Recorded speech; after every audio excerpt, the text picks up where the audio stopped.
Yesterday, while I was scrolling YouTube, I happened to come across an interesting video title, VTubers and Mormons, by a clipping channel, Low Effort Clips, or Zincro, if you call him that instead. I watch his channel fairly regularly since I watch a lot of the Phase talents, and I was kind of surprised to see this title, because I don't recall any stream that I had been in recently where that had happened, but I do, admittedly, jump in and out of streams quite a bit since I do a lot of stuff at the time where most of these guys are streaming. So I decided to watch the stream, or the clip, I mean. And it was actually from a stream that I had partially watched. So I decided to watch the clip and see what it was about. Happened to be Miss Pipkin Pippa and Amanogawa Shiina I, both streamers that I watch fairly frequently, or at least that I'm familiar with a lot.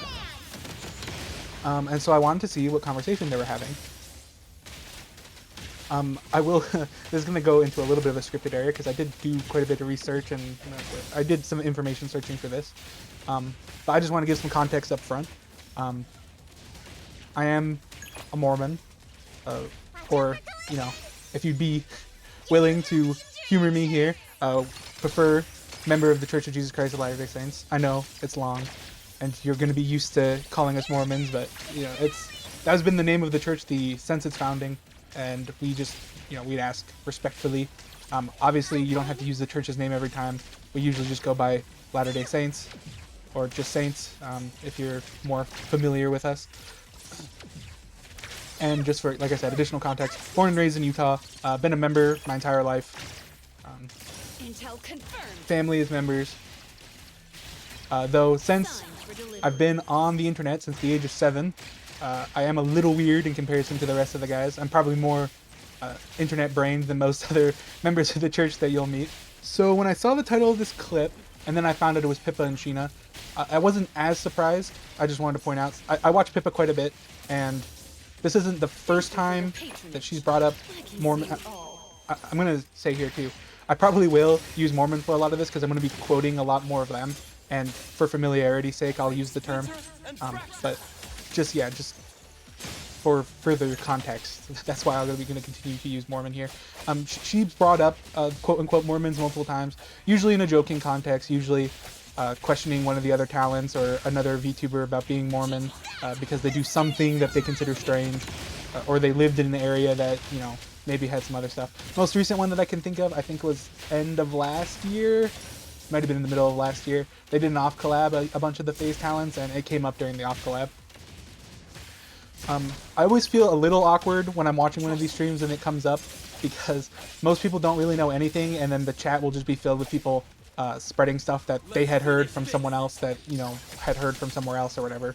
And so a lot of the time there's a lot of, you know, just stuff that's completely wrong that people are sharing. And that's kind of why I'm doing this video.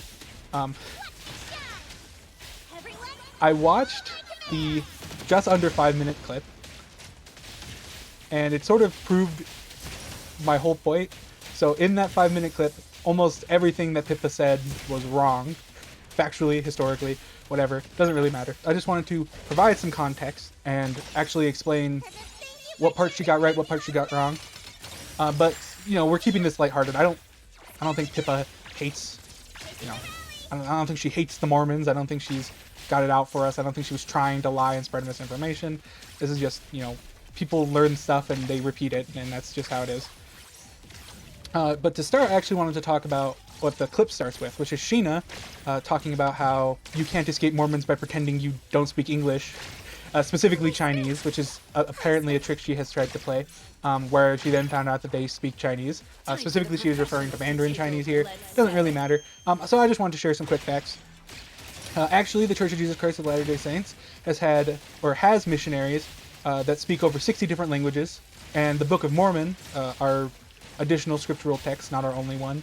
Also a common misconception, we do read the Bible, but the additional text that we have, the Book of Mormon, is printed in over 130 different languages and dialects. Something that she also brought up, that they did have a Cantonese or a, you know, Chinese version of the Book of Mormon. From what I can tell, because the church usually doesn't publish exactly where missions are or what's going on, but we do have some historical context. So there has been official missions going in and out of China since 1949.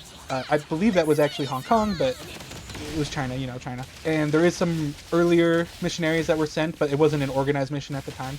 They've also been doing missions in Taiwan since 1956, and the Book of Mormon specifically has been available in Chinese since 1965. And I'm going to say what they experience in having missionaries who were speaking Chinese, it's not really recent, as I can just tell. And it sounds like her experience wasn't that recent. She admits to being a little bit old. She's like, she's probably not that much older than me, but she claims that she's a lot older. But, you know, so we're probably talking 90s. So obviously there's been a lot of Chinese-speaking missionaries since before then. And most likely, if that trick had worked in the past, it's because there was less Chinese-speaking people in the area they were in. So one of the things that the church does is they'll often do foreign language missions here locally in the U.S. So if there's a lot of people who speak a specific non-English language, they will send missionaries speaking that specific language to those areas. Obviously, most of them are born here in the U.S. That do those types of missions. So they also speak English, just in case they run into English-speaking people, since we are in the U.S. And I actually am myself an example of that, because when I went and served my mission, it was actually Spanish-speaking, and I served here in the U.S. in Oregon, or I was assigned to Oregon. Leave it to me. Anyway, so most likely she was just in a highly Chinese-speaking area, maybe like a Chinatown, or you know, just a community where there's a lot of Chinese-speaking people, and that's why she would run into Chinese-speaking missionaries. If you go to a place with 0 Chinese people, you likely will be able to say you speak Chinese and not speak to the missionaries. Okay, but now we're going to get into more of the crux of this video, which is everything that Pippa said that was wrong. So I took notes about everything that she said, and then I wrote everything down, so hopefully I got everything here. So the first thing that she says as a definitive claim is that Joseph Smith had a hat. Congratulations, that is like one of the 3 things she got right. He did in fact have a hat. That is factually correct. And he did use the hat as part of translation. This isn't just like a sly like, oh yeah, he owned a hat. No, the hat is part of the translation lore. So she is right about that. The second claim is that he had golden tablets that he put into the hat. No, that's incorrect. She's close. She's very close. Usually the golden, what she calls golden tablets, usually when we refer to them, we call them golden plates, but they were called golden scriptures, golden Bible. I think golden tablet is a fairly common phrase too, but usually we just call them plates.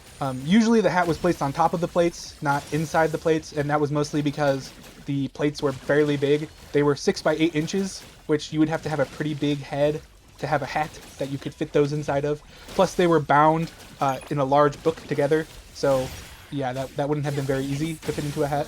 What she's likely getting confused here is that Joseph Smith did have what was called a seer stone, which is an old folklore tradition, especially in that area, where you could use rocks and stuff like that to translate. That wasn't the only thing that he used, and it does sound weird, but you have to remember that this is a much different time period, and that when you take...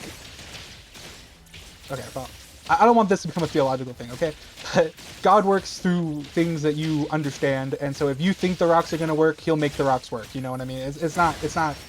He could have translated it a bunch of different ways, and in fact, he did translate in a couple different ways at different points. So, yeah, but I think that's what she's getting confused. It was the seer stone in the hat that he would put on top of the plates and stare into the hat to see the translation. Sounds crazy. I get that. There's a lot of lore and theory crafting there that goes on and is still debated hotly to this day, so it's not really in the scope of this video. Next, she says that the golden plates in the hat had the words of God written in them, and more specifically contained the rules for being a Mormon, which she then clarifies and says that she actually means Latter-day Saints, which I'm just going to say, thank you, Pippa. That's very cool that you took the time to correct that. Most people wouldn't bother because they don't care.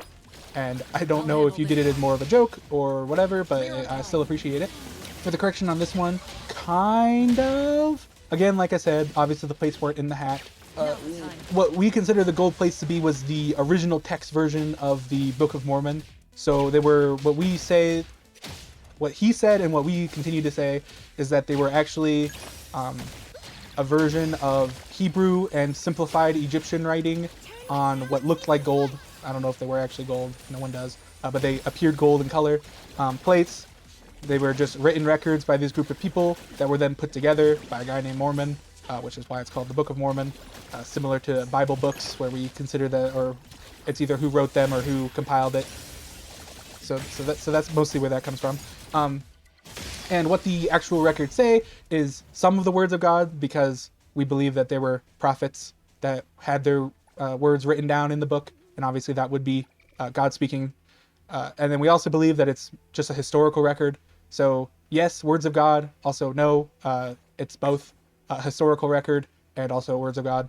She then claims that the tablets had that one of the rules that the tablets contained was that Joseph Smith was allowed to, your wife, and I'm not going to swear. Sorry, I just don't swear.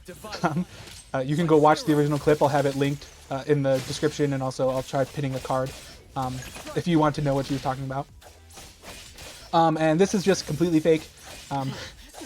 I assume this is coming from the fact that early church members were polygamists, and that Joseph obviously was the one who instituted that. However, there is zero proof or records that he ever slept with a married man's wife. That just didn't happen. There's even debate as to whether any of the other women that he was quote unquote married to, he had ever slept with anyone other than his first wife. Again, that is something that's debated. It's all hearsay, so it's kind of hard to know. Most of them were actually married to him after his death, which we'll get into later, how he died. But yeah, most of them weren't even around him when he was alive, so that's kind of a hard thing to get through. Yeah, most of them were just, we call it sealing, as just like part of his family. So the closest thing you can compare it to is marriage, but it's not exactly the same thing. They were more just like making a statement in the church that they wanted to be part of his family, which is not quite the same thing as being his wife, but yeah. Polygamy is a large thing. There's a lot of debate and conversation to happen there. And technically, if you want to be pedantic, the Book of Mormon actually highly discourages any form of polygamy or having multiple wives. And then you may say, well, then why did they institute it? That's, again, a historical or theological conversation, and kind of out of the scope of this video. I'll just say primary belief is that God institutes it at times where it's a necessity, or where it's the only choice, or in some sort of emergency, and that he doesn't like it, and that you shouldn't either. You shouldn't like it either. And to be clear here, most of the polygamy that actually did happen was women who were widowed because their husbands were killed by the mobs who were chasing down early church members from state to state. So there was a lot of widowed women with children, and a lot of the time they would be married polygamously to another wealthy man, which basically just meant that he was taking on responsibility for their property and their funds so that they wouldn't all starve to death. And that was a lot of polygamy, though there was some where, you know, you would actually just have more than one wife, and it wasn't rampant, wild. It was actually specifically something that you were assigned to, because they didn't just want a bunch of men marrying a bunch of different women.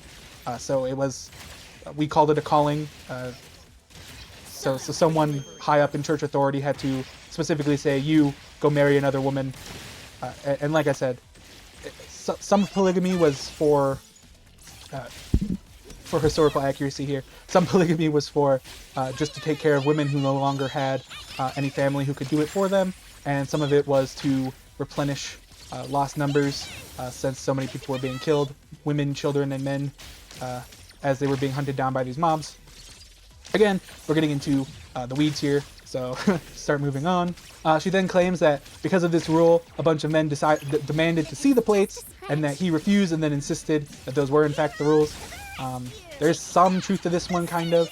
So by the time polygamy was being instituted, the plates were no longer in Joseph's possession. We believe that an angel came and took them, much like other major historical artifacts that God has protected. We believe that's what happened to those. But when he did have them earlier, before, way before, actually decently well before polygamy, they were not being shown to people.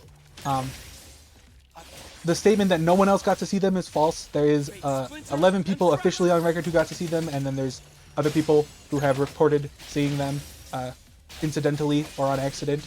But there was 11 people who were specifically shown, a group of 3 and then a group of 8. And their witness of seeing it is all available at the start of the Book of Mormon. It's in the preamble added, obviously. A lot of them got to not just see the book, they got to hold the book, they got to flip through the pages, they got to, verify that they were in fact real and not just something that Joseph made up. And then you may ask, well, what's up with all the secrecy? Thank you for your patronage. It was not a secret that Joseph had these gold plates, and there was plenty of people trying to steal them. If you want to give me more benefit of the doubt here on religious reasons, Joseph claimed that God told him not to show other people because they would try to steal them, and also because, people thought that they were made of gold, so of course people wanted to steal them, and so he just kept them hidden in general. It wasn't that he was specifically trying to hide them from people because he didn't want them seeing these gold plates. He was trying to hide them so that people wouldn't try to steal the gold plates. But obviously, if only one man ever sees them, that's going to be kind of weird. So God did tell him specifically to show other people them so that we could have written records of other people having seen them. And that is why we have those testimonies. Her last historical claim is that people then, she makes it sound like members got sick of him and then they had him killed. While there were a lot of people who got sick of Joseph, including members, most of them just left the congregation and they either went back to where they lived before or they stayed when the rest of the congregation moved, and they just said that they had disagreements with Joseph. They didn't like how he was running things, they didn't like how he was doing things, and so they just kind of stayed there. Some of those people were actually the ones who saw the gold plates, which is kind of funny, even though they left the church and said that they didn't trust Joseph to lead the church, they never denied the fact that they had in fact seen those gold plates. Whether or not they believe that they were taken or not, that's up to historical event. I don't think most of them would have said that, but you never know. Maybe a historical record will come out one day that will say that some of them thought that Joseph did steal them or melt them down or something. Though there is no proof of that. So the actual thing here, so this is where we're jumping back in. Joseph was in fact murdered or killed. This is a very complex story, and I'm gonna say it, and you're gonna think, "Wow, that's like crazy." So he was actually imprisoned. Technically, this is the second time he would have been imprisoned, but he was imprisoned. The historical record of why he was imprisoned was, let me see here, treason and inciting a riot. And you might say, what did he do to cause treason and inciting riot? Okay, so one of the things that I kind of skipped over, I kind of mentioned, is that the saints continued, or members of the congregation were continuing to move more and more west as people were continuing to harass them. Usually people just didn't like that they were there. They would all move together in one big community and they'd try, running their church there. Oftentimes this would be nearer to other communities, and then they would be so many of them that they would form a new town, and then the people thought that they were coming and invading, even though most of the time they were just leaving other people alone. They just didn't like the ominous presence of a bunch of Mormons moving in next door, and that led to a lot of problems. What you see is an illusion. Eventually they moved to Illinois, which is where this happens.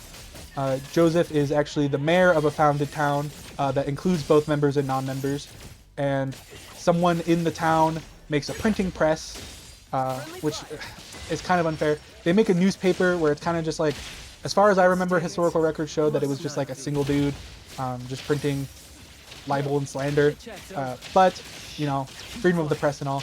Anyways, Joseph is the current mayor of the town since it has a majority Mormon population, and they hold a town meeting where they decide that they don't like having the press because they're afraid it's going to incite a bunch of violence against them, which is what happened multiple times in the past, because people would publish a bunch of lies and libel, and then all of a sudden they were having mobs come and kill them, and so they were afraid that this would happen again with this new newspaper. A bunch of people decided to take it into their own hands, and they took the printing press and they destroyed it. Was that a good thing? I think pretty much everyone can agree no, but emotions were high, people were high-strung, and so stuff happened. And since Joseph was in charge of the town, he was then going to be indicted for inciting that riot, so that was the inciting of the riot. After that had happened, though, there was a bunch of people from neighboring towns who said that they were going to go and attack the Mormons because they were attacking them, despite the fact that, they just took down a single printing press. Like I said, not a great thing, but the return was also blown out of proportion. So what we had here was angry mobs, the exact thing that the members were trying to prevent now happening because they had done that, which again, in hindsight, obvious. And to try to keep the members safe, Joseph declares martial law, and then gets the local militia, which is mostly made up of members, the Nauvoo militia, if I remember correctly, to protect the town, which is then, the treason. You may ask why they didn't turn to other groups for help. For more historical context, both Illinois and a couple other states, as well as the federal government, just kind of refused to help at multiple times. At one point, there was even an execution order signed against members of the church where if they found you being a member of the church, they would literally just kill you, which, so much for religious freedom, but, whatever. Early America, we'll cut them some slack. It's been a long time. So the state of Illinois said, hey, you know what? We're going to arrest you. Come to this place, because they knew he wasn't going to fight. So they said, come to this place, we'll arrest you, and then we'll have a trial where you'll be able to say your piece, and then everything will be resolved. So they took him to prison. They also imprisoned his brother and a couple of other leaders of the church. I think there was a total of 5 of them, though I'm not 100% remembering that right now. They were waiting in jail for a while. I believe it was a couple of days to a couple of weeks. Can't exactly remember right now. But once a group of people who hated the Mormons discovered that he was being held there, they gathered a whole mob together. I believe it was between 150 and 200 men, and they stormed the prison, and it led to the death of both him and his brother. The other leaders survived, and obviously the church is still around, so it wasn't killed off with just him, which, if it was just a sex cult like Pippa was kind of suggesting, that probably wouldn't be the case. That's actually also the main reason why Utah was founded, because we were continuing to be hunted, and again, the federal government was refusing to do anything to help us, and so we decided to leave the United States. We went to the desert, Utah, what is now called Utah. We also are the reason that most of Nevada and California exist, because it was members who also went and started the communities there, though Nevada and California look less like it today. Most members ended up sticking to Utah, since that is where most of the church leadership was. Her final point that she made was that you cannot contest her statement about him wanting to sleep with other men's wives, since she was literally Joseph Smith at the time.